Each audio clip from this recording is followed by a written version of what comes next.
sometimes it feels there is too much awareness and not enough action, to be honest, because I keep talking about it, and to be honest, it's getting boring.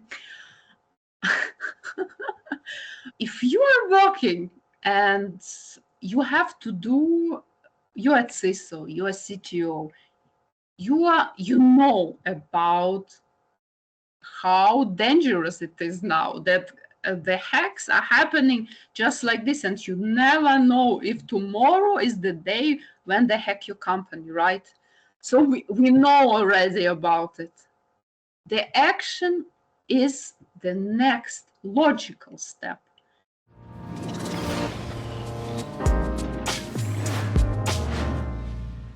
Welcome back to Women in Quantum, a space where we step beyond the headlines and into the lives behind the work. This isn't just about quantum technology. It's about the women shaping it, how they think, how they arrived here, and what they've had to navigate along the way. Because the path into quantum is rarely linear.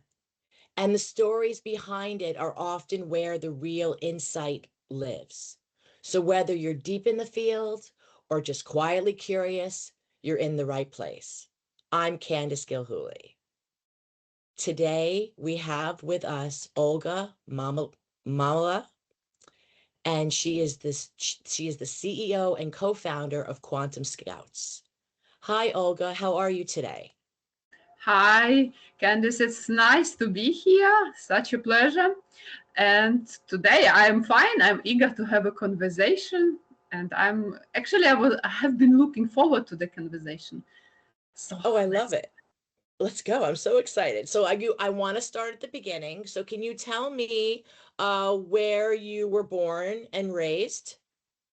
So I was born and raised in Ukraine. There is such a city, Zaporozhye, and there I started. So I went to school in Zaporozhye. I also went to the university there, and I studied English and German at the university. And that was my decision. It's important. I always wanted to learn German and English. Okay, so you're learning German, you're learning English. When did you kind of stumble upon math and sciences, and then by extension, quantum? Yeah, that was a very long way. So you know how it is. So I started with the languages. I studied.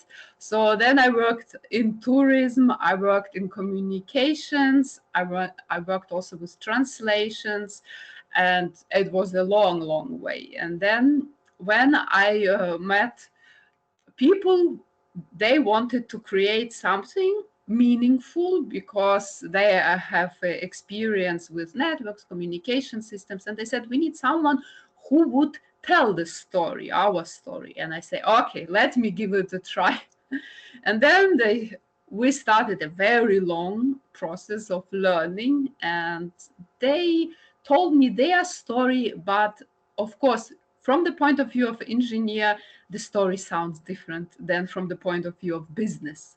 And they are very proud of me because I go into the world and tell the story of quantum, of importance of secure solutions currently in this geopolitical situation. And now it's far easier to tell this story. I'm telling you. So 2022, when we started, that was very challenging. You can imagine cybersecurity in 2022. It was like, why do we need it at all? Yes, we do need it, and that's my job. It's storytelling in quantum, in cybersecurity, and to bring those deep technologies, this complex technology, to people who very often don't know anything about it, but people who make the decisions. And that's the translation I'm doing from engineers to business people. And that's so important in quantum. I see it very often. Many people expect PhD in quantum if you are working in quantum, but it turned out there is a lot more that has to be done, that this technology sees the world, sees the applications in real world, not just in the lab. Okay, that's exciting. So what are the kind of skills that you think women should be developing if they're not coming at it from the scientific side? Maybe they're interested in business, they're interested in operations, they're interested in marketing, interested in communications. What type of skills do you think they should kind of upskill themselves on so that they could be curious and then potentially get involved? Yeah, from the beginning, I liked to learn. And I guess this is the first point. If you like to learn, to get to know new things that are out of the box, because if you start in the communications, you can't hardly imagine you will end up with quantum communications or communications about quantum, because I have both. And that's important, to be open-minded, to be eager to learn. And when you start this long process, then everything comes together. It's about business, it's about marketing, it's about branding, it's about storytelling of the science. So I am learning constantly. So there is not one day when I don't read or don't have a course or don't listen to our engineers. It's constant process of learning. And that's important, to be ready for this, because I met also many people who believe that they studied once and it's enough. No, it's not like this. Nowadays, you must learn, no matter your age, no matter your education, and you have to be open. And I guess it's also the point, if you that you like it, because if you with your head understand I have to learn, yeah, I mean many understand, and all over internet you see, yeah, you have to learn, blah blah blah. But if you don't like it, that's tough. Learning must really bring you pleasure, and you're not forcing yourself. And that's, I guess, the most important thing, to have pleasure from what you are doing. We are so often forced to do the job we don't like, and that you see them in your success, in your what you do, what you achieve, that you either you liked it or you didn't like. So I like very much what I'm doing, and learning brings me pleasure, and it's so joyful to get to know new things I wouldn't even imagine I can understand them. So that's the most important thing, to have fun and pleasure from learning, and to be open-minded. That's important, even in quantum, to be open-minded and to understand today it's like this, but tomorrow it can be different, because everything develops. You have to be open-minded. So if you look at everything that you did on your path professionally before you entered the quantum space, what parts still shape how you think today? For me, it was very, I would say, useful to work with different cultures and in different countries, because then you see people and their behavior differently. You understand, yes, we come from different cultures, we have different manners so often, and we have different attitudes, but it's not personal. It's because of our culture. And then you say, okay, I go deeper into the conversation we have, into sometimes the issues we have, and it's not personal, just the way we were brought up, the way our country functions so often, the way we see business, and it's related exactly to the country where you have your business. So this is very helpful now, to say to myself, no, it is not personal. Think about it. It's cultural. It's cultural. It's because of the country we are dealing with. So that was very helpful for me. And also, people see you differently, unfortunately, when you don't come from quantum. You know how it is. And I always say, I am in storytelling. I am telling you the story of quantum, but I never promise I will come and build anything. And that's important. I have an amazing team, and somebody has to do the job to represent them. And I bring the team forward, saying, I'm there as a storyteller. My team is amazing and they do the job. Okay, that's a really good point, though. So coming into it and feeling like an outsider in the space, how did your perspective become an advantage? I guess I see it like we have to go outside of the lab. And this is also how my team sees it. Because quantum is so often, it's about R&D. We need time, it's not for industry. We say our solutions are meant already for real world. And this is what I'm coming and saying, yeah, we have to build in real life. I am not coming from a lab, I'm not coming from academia, so I want to see how it's done. Now, let's do business. We're a company after all, so we have to do it. It has to be done. And this is my perspective. I bring the story to the business deciders, and that's important. This is our view. We do engineering, we don't do R&D. That's the point. And yeah, I wanted to add, it's, yeah, to be outsider, sometimes it's challenging, but I'm fine with it now. What did you have to unlearn to fully step into quantum? Oh, that's a very good question. What I have to unlearn? I guess I had to become more patient. To be patient and to understand some things take time. Because if we take a look at currently at PQC and migration, this is a very long process. And we see it, it's very complex, it takes time, and so many companies are not there. So you take it more patiently, you start with awareness. Because when we started, we were ready to build our solutions immediately. Because, you know, this engineering mood, we come, we build.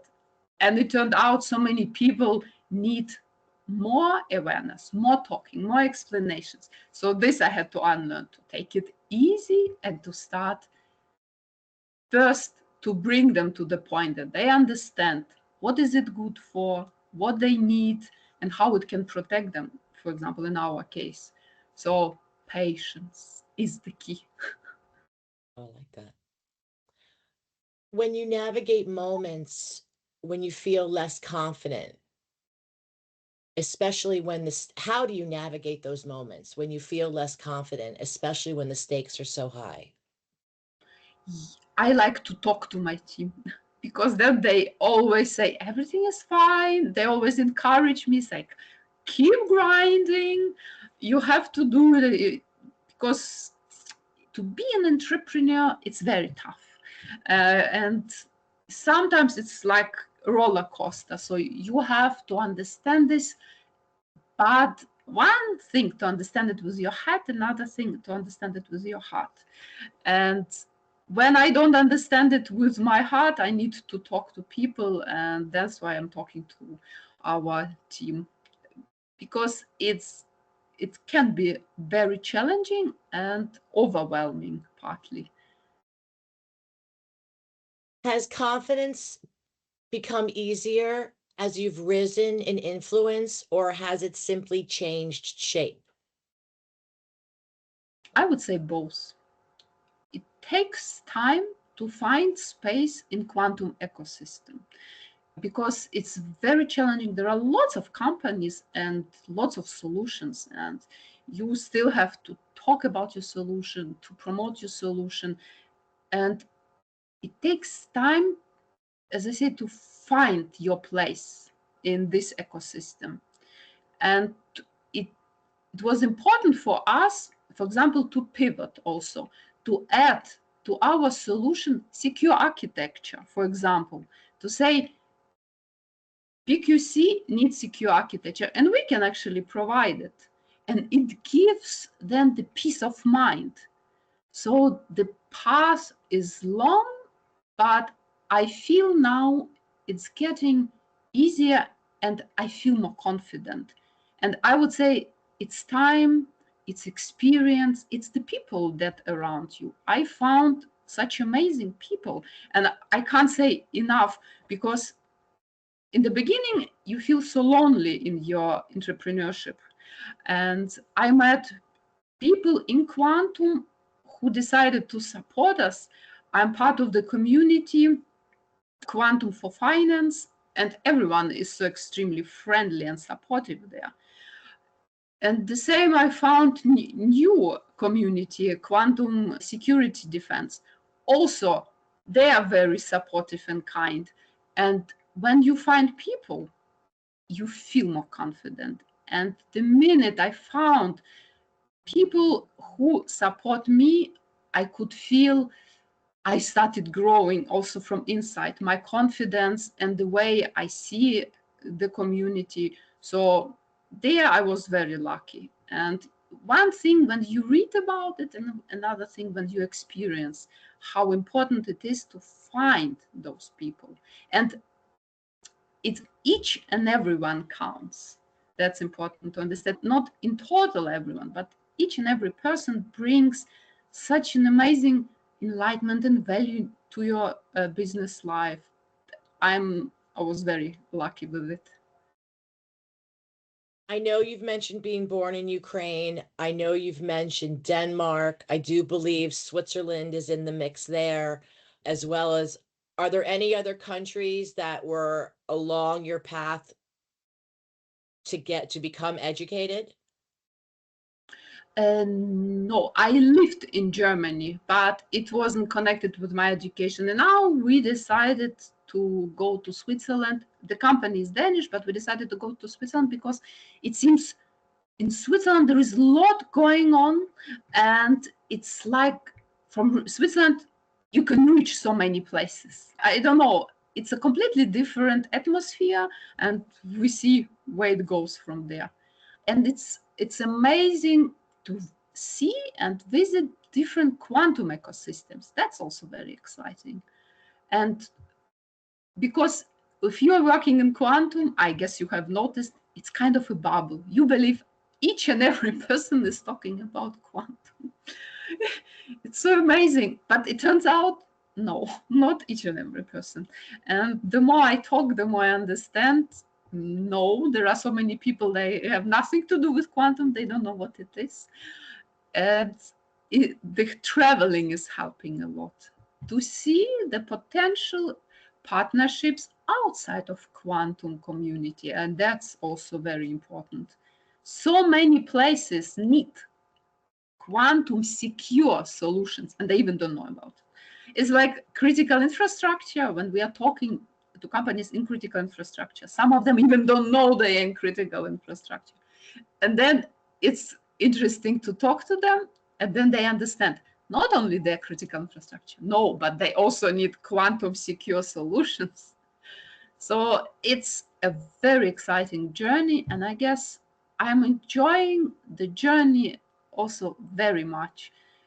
The people, the process, and quantum is a very exciting field. And so many people are needed who didn't study quantum, it turns out. Because when I started, I was feeling a bit not very confident, saying like, but I didn't study. Do you understand? How can I do it? And the team said, no, give it a try. It's not about the quantum as the technology, because people who should potentially buy it also didn't study it. So you have to bridge from what we know to what they need. And it turns out, yes, it's exactly the case. Although I must say, so many expect people to have PhD in quantum, but I can't change it. What do you see as the most promising near-term applications of quantum computing? We are working in quantum cybersecurity. So we build secure solutions, and we believe that quantum computing will break code. So RSA, ECC. So yeah, quantum computing is there first of all for breaking code, encryptions. This is how we see it. What's one misconception about quantum computing you wish more people understood? We believe that quantum technologies are disruptive, more disruptive than people can even imagine. And we believe that they will disrupt business and our societies in the way we can't even imagine at the moment. And that's how we see them. That's why when we start talking about quantum technologies and building quantum secure technologies, it's to protect critical infrastructure. And by protecting critical infrastructure, we are protecting lives. That's also when we started talking about it, nobody understood that critical infrastructure equals lives. That was for us very disappointing because people in 2022 didn't understand this. Now, unfortunately, fortunately, they understand because of those hacks, horrible hacks all over the world, hospitals and the dams, everything possible. And that's for us, people should understand quantum technologies are disruptive and dangerous, and we have to be prepared, have to understand this. And yeah, the race is on, and we can't influence, we can only protect critical infrastructure, companies, and to build quantum secure solutions. So how do you explain what you do on a day-to-day basis in this exciting, disruptive, you know, looking for security world? How do you describe to people what it is that you do? So we built, first of all, post-quantum resilient communication systems. This is one part. Then we also build secure architecture. And for example, now there is coming from the regulations a need for post-quantum cryptography. And post-quantum cryptography, it's a very big challenge for all the architectures of the critical infrastructure of the big companies. And to build it, you need special architecture because approximately every 5 years you need to change the encryption. So we built the architecture, IT architecture, in the way that PQC can not only fit, but you can change encryptions every 5 years. And this is what we do. We also build quantum networks for critical infrastructure. So everything what we do is from the perspective of networks, communication systems. And personally, I am every day wearing lots of hats, from brand management to sometimes salesperson to representative of the company, everything possible. And we, as I always say, we sell engineering. First of all, we sell real world applications of our solution. So everything can be built already tomorrow. We don't need time for R&D. For us, it's important. And this is a lot of talking involved, as I said, a lot of explanations. But as we have experience, because the team has approximately 20, 30 years of experience in networks, in communication systems, that's why we are doing it.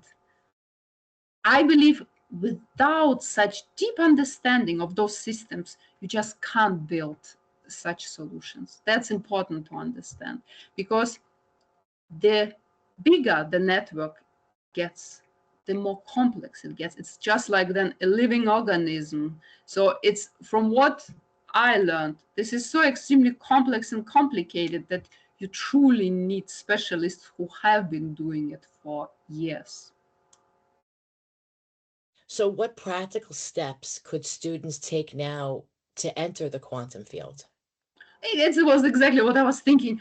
Because I'm coming from I studied linguistics and all this, we are also constantly more or less involved in education. And so many are interested in quantum. And they have to start for example, with the courses, depending on their background. Because so many, for example, in quantitative mathematics, want also to go into quantum. And there are already courses available.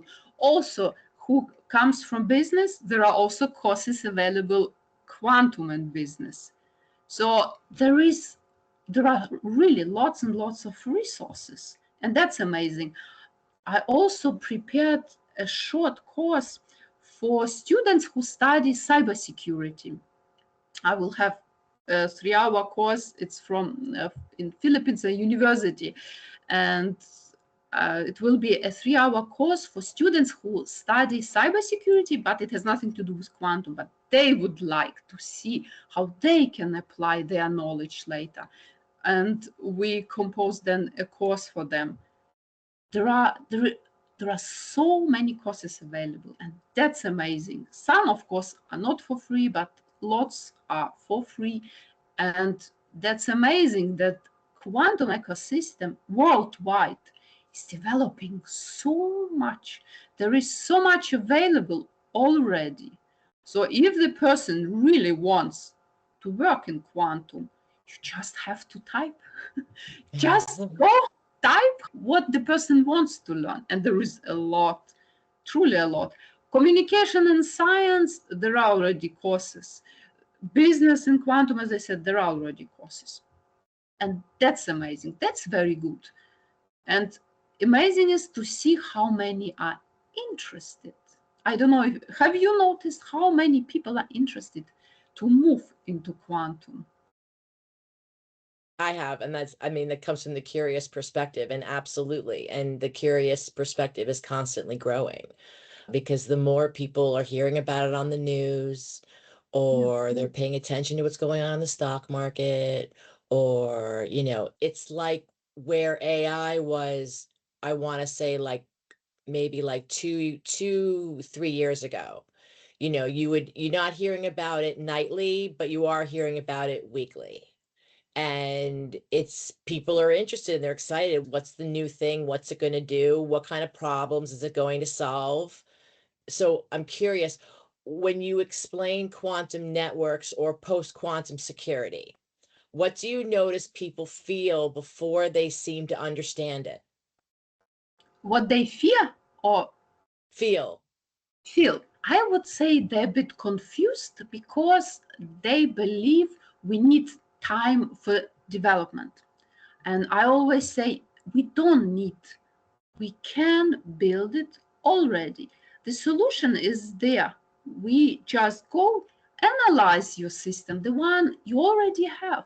It needs sometimes upgrade of your hardware. Definitely we have to implement our software, but it's not as complicated as it sounds.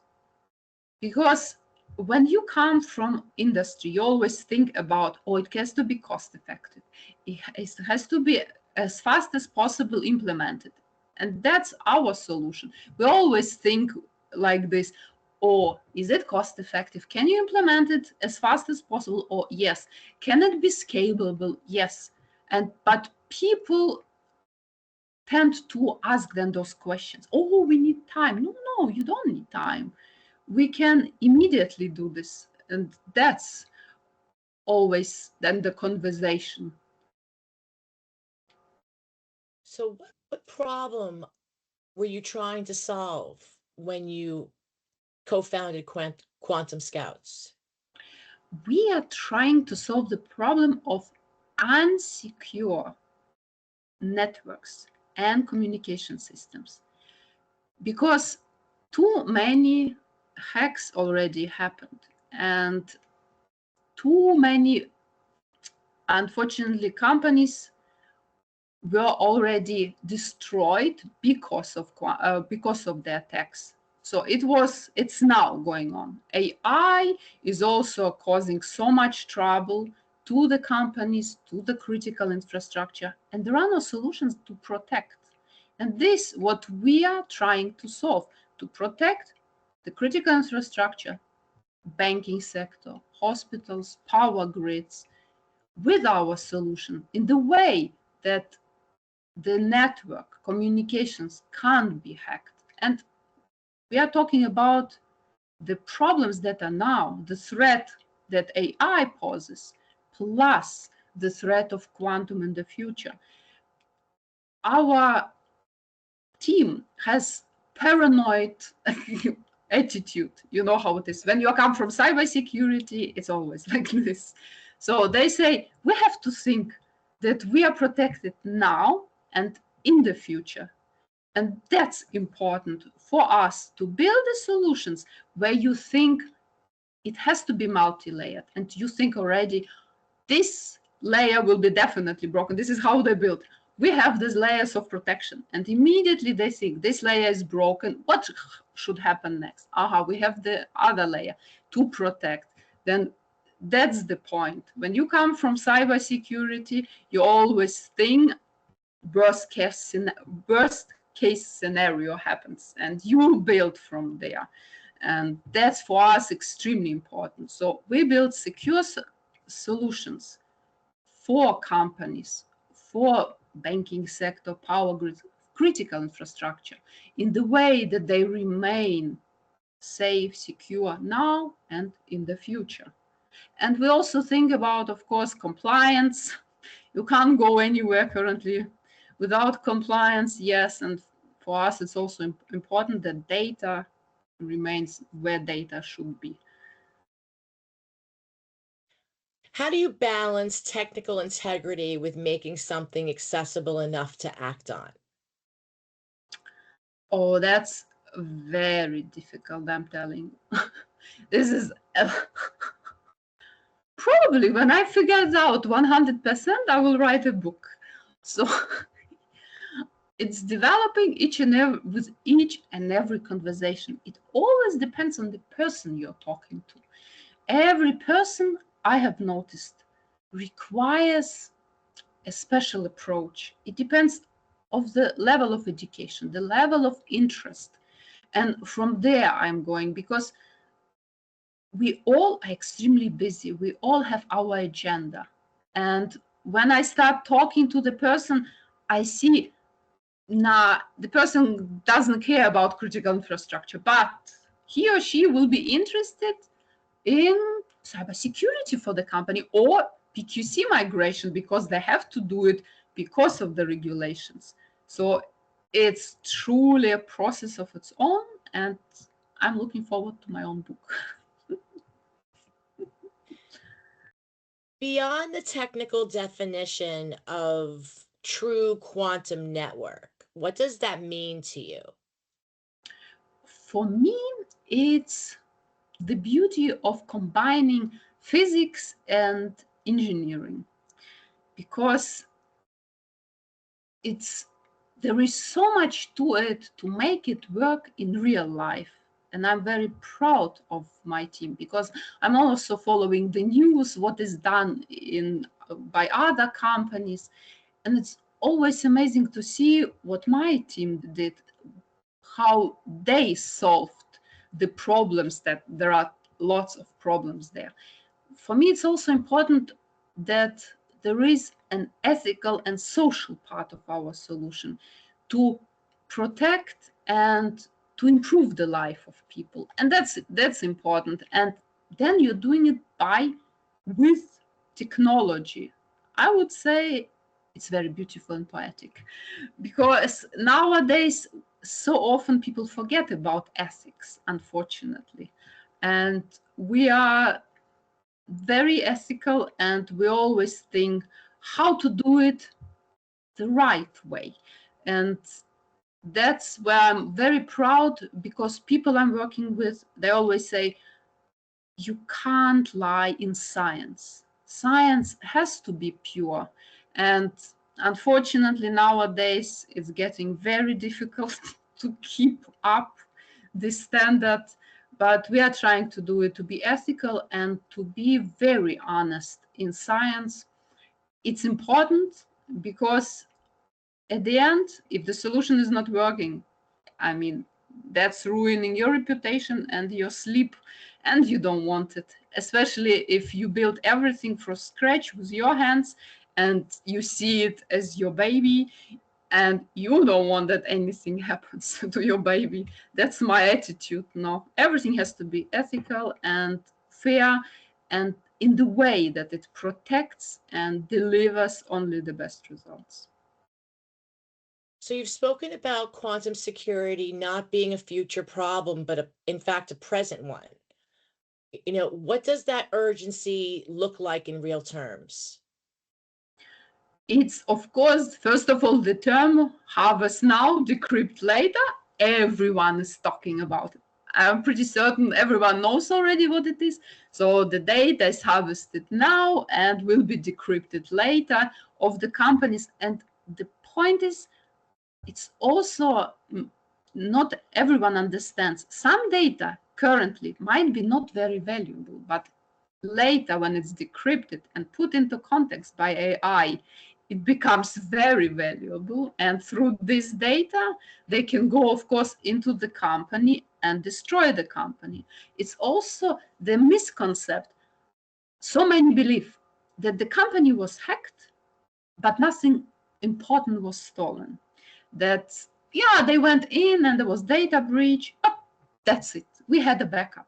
But then forget that it's the highway back into the company.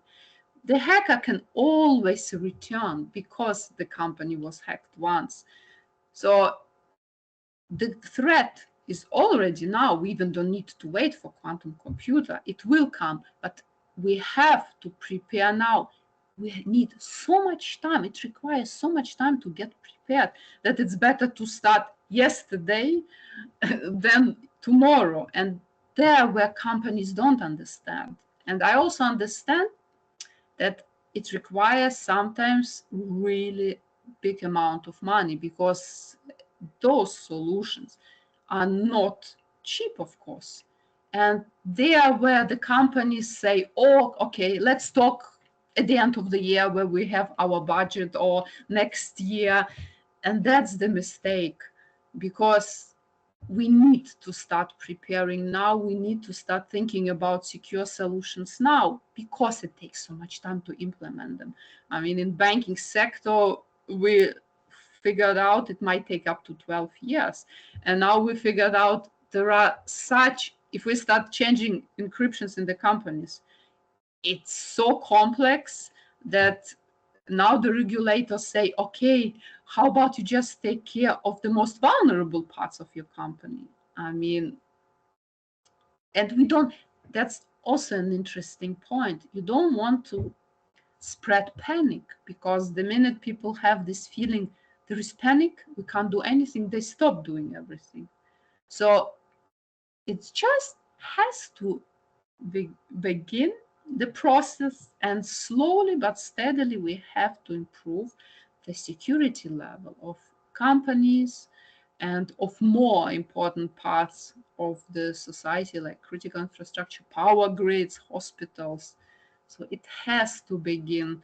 And yeah, that's a very long way to go, unfortunately. So I'm going to make this is going to be a hard one. So if you had to explain post-quantum risk to a non-technical executive in one sentence, what would you say? If you want that your company exists in 10 years, you should invest in secure solutions now. And yes, and if Absolutely. yeah, and if this person is really interested that the company exists in 10 years, the person will act. That's important, because of our agenda. We all have different agendas, and important to find the person that is conscious about the risk, or at least ready to do something against it. That's important. What's the gap between awareness and action when it comes to quantum resilience? Or I would say sometimes it feels there is too much awareness and not enough action, to be honest, because I keep talking about it, and to be honest, it's getting boring. Because if you are working and you have to do, you're a CISO, you're a CTO, you know about how dangerous it is now, that the hacks are happening just like this, and you never know if tomorrow is the day when they hack your company, right? So we know already about it. The action is the next logical step. So awareness is, I don't know, is yesterday. Today is the day when we have to act. And it's, even if we leave the word quantum, because some start being a bit nervous about the word quantum, let's leave it aside. The hacks that are happening now are already giving you so much motivation to act that, I don't know, we don't need already awareness. Yeah, and that's why sometimes it's getting a bit frustrating to hear about the talks of awareness, because we all know already it's there. We have to act. We have to do something for our systems. I mean, that's it. So I think I've already answered my next question. I'll say, are we moving fast enough, or are we just talking about moving fast? Yeah, I have the feeling we are talking too much. We should do more. And I understand from the point of view of business, it's a big investment. And from what I heard, cybersecurity teams are already moving closer to the decision makers of the company, but it's not enough. Decision makers of the company have to be conscious about the risk, and they must understand they have to invest. You can't believe that just with a few pennies you can solve such an issue. It's a very big issue, and some systems are outdated, and really there are big problems. And of course, it requires investment. You just can't do it differently. So, action is the next step. We talked enough. Let's actually do something. So take a moment and let's zoom out. What does the quantum ecosystem feel like to you right now? Does it feel it's early, it's fragmented, it's accelerating? What are your thoughts on that?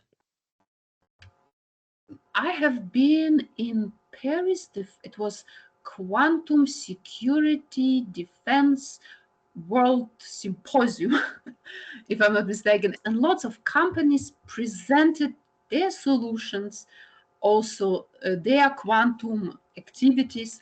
And there are lots of things that are being done.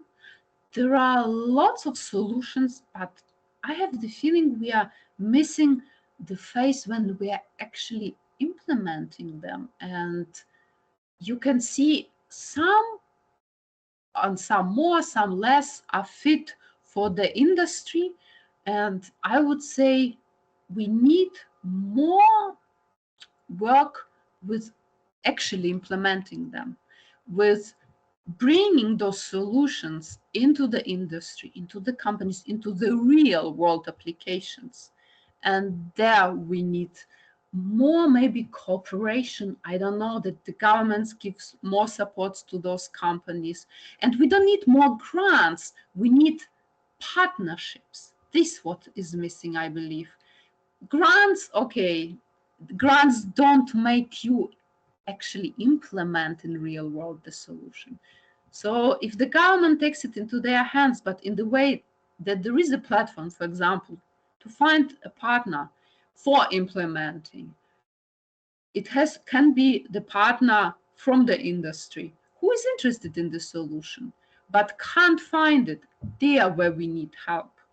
We have so many amazing companies. Quantum ecosystem is so big. Almost every day I get to know new companies, new platforms. It's amazing, but we need more partnerships. This where we are lacking, I believe, because we live in this bubble. Sometimes you want just to go out and say, let's build partnerships with other ecosystems, and that would bring us so much forward.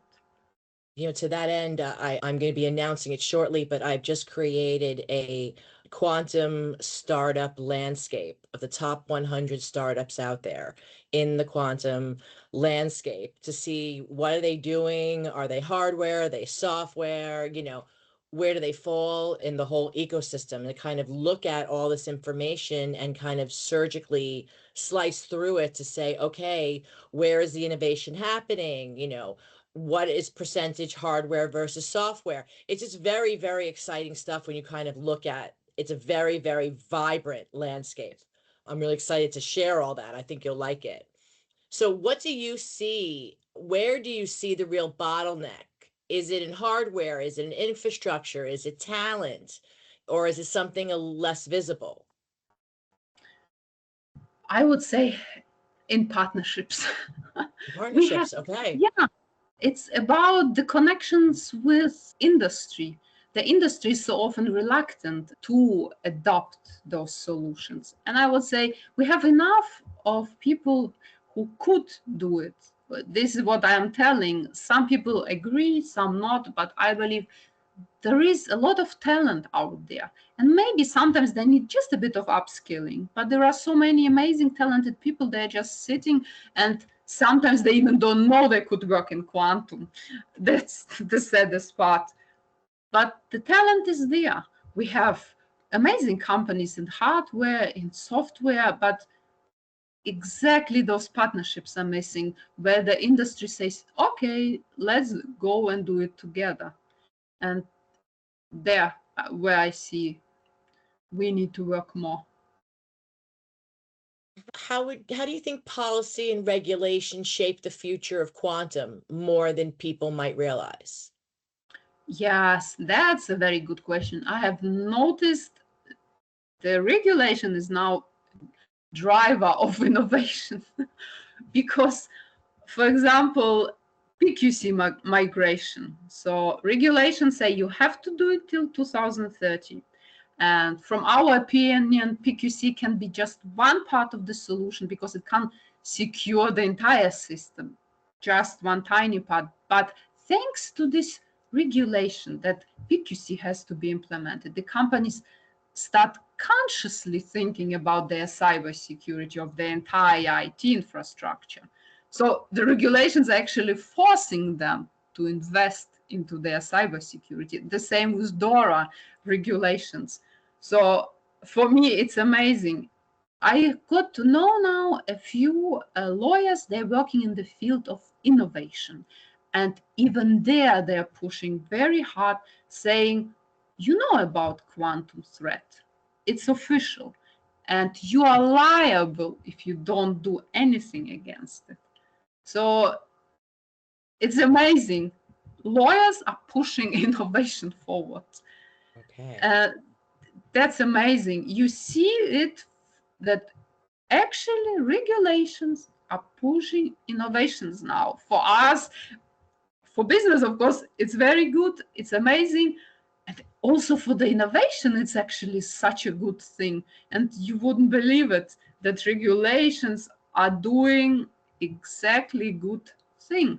So we hope that because of them, so many companies can improve their cybersecurity level and can actually start working on their cybersecurity level. If quantum succeeds, what quietly changes in our everyday lives that most people won't even notice at first? I guess it's very difficult to say because quantum technologies can be used only in separate use cases. For example, life science, maybe we will get new materials, maybe it will be possible, we believe it will be possible to crack codes, and maybe then people want to see it on daily basis, but our cybersecurity must be different, and we will see. It's very difficult to predict because we believe sometimes we even don't understand what it can bring. We took a look at, yeah, that's very interesting. We took a look also at quantum algorithms, and it's very likely that they will also optimize a lot for wealth management, portfolio optimization, Monte Carlo. So a lot there will be done. We believe, we see there are lots of solutions. We got to know also quantum algorithms, the person who developed his own. In that field, there is a lot going on. So we'll see, and we hope that if we start now, we will protect our systems and we won't suffer as much as we think we can without this protection. So I just have just a few more, and then you'll be done with me. So let me ask you, when things feel overwhelming, because this space can feel like a lot, what grounds you? I like walking and I like also traveling. So when I'm traveling currently and I'm having some events, I try to find time to just walk. And it's not as much fun as it was before, but it's helping to walk all this away because I'm getting very overwhelmed at times and I need something, something that is not connected with brain activities. So it's walking. And before, when I had more time, I loved painting and I hope to start again. But currently, I'm wearing too many hats as entrepreneur. So no time there. But walking is helping a lot. And I also like reading. Unfortunately, I'm reading mostly something for the education of myself, so I need to read something also not related to work. There I have to work on myself. But it's also important, like now there is a break, an Easter break, to take consciously time and not to do anything. Right. And Absolutely. that's very challenging, I must say, but it's very necessary just to tell myself, Olga, enough. You have to relax and recover. Yeah, very tough. But that's a reason to have a time off. And so many, it's also very motivational. So many stop working during this time. So you see business is slowing down, people don't respond. Perfect. And you say, yes, they motivate me to do the same. So if someone is listening to this conversation a year from now, what do you hope lingers with them after everything else fades? I would say keep grinding, keep learning, and keep discovering new things, and beware of quantum, of its destructiveness. And I hope we will do our best that quantum has as little impact, negative impact on us as possible. And that's important to see quantum not only so rosy, but to be more realistic about quantum technologies and what they can bring. And we have to be open-minded and keep learning. It doesn't matter we have PhD or we don't have PhD in quantum, just to be open-minded and to see how much is developing in this field, outside of the field, and how interconnected it is.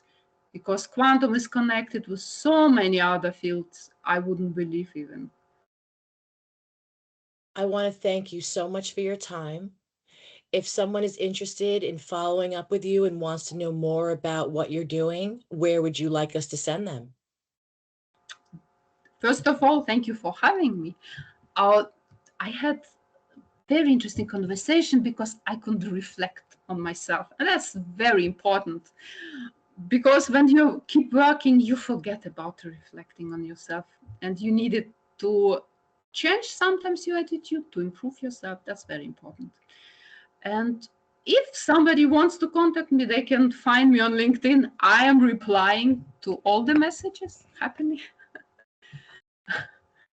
They can find me also. Yeah, that's, I would say, the fastest way to contact me. Wonderful. Thank you so much again, Olga. I really enjoyed our conversation. I really enjoyed it. I'm going to let the music take us out. Thank you. That was great. I really, really enjoyed it. Thank you so very much. Oh, thank you. And I'll let you know we're releasing weekly, so probably in about 4 weeks or so this episode should come out. If you would like me to coordinate it with anything that's specifically going on with you, then let me know that as well. Yeah, you can write to me right when it's coming out. I will also post. Then I have something to post because LinkedIn is also kind of a job on its own. Yeah, this is true. It takes a lot of time. It's absolutely true. And also, I want to say if there's someone that you know in your network that you think would really enjoy this opportunity, and you're willing to introduce me to someone else, I would greatly appreciate that. Yes, I will send them. I have a few people. I will ask them if they're interested. And if they are interested, I will tell you. Like, this is fine. Fantastic. I love Perfect. it. Well, thank you, and I wish you a great rest of your day. Thank you very much for you too. We will connect later, right? You will write them. Yes. Yes, we Thank will. you very Thank much. you again. Bye. Okay, bye-bye.